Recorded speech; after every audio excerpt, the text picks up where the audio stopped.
Yesterday, the Committee on Appropriations decided to recommend a reduced budget for the Office of the Vice President, and the reduction shall be split by the DSWD AIX program and the DOH MAIFIP program.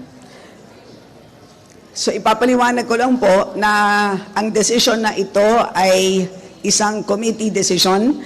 Ang Committee on Appropriations has 139 members, and with respect to the budget cut of the OVP, ito po ay naging unanimous decision among the members.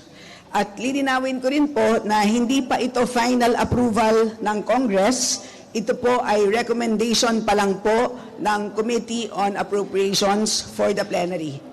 At kagabi naman po ay nag-second reading na rin po ang approved committee report na kung saan nakapaloob ang recommendation ng reduced budget for the OVP. So which means nakakalendar na po ang General Appropriations Bill as amended for plenary debates beginning September 16.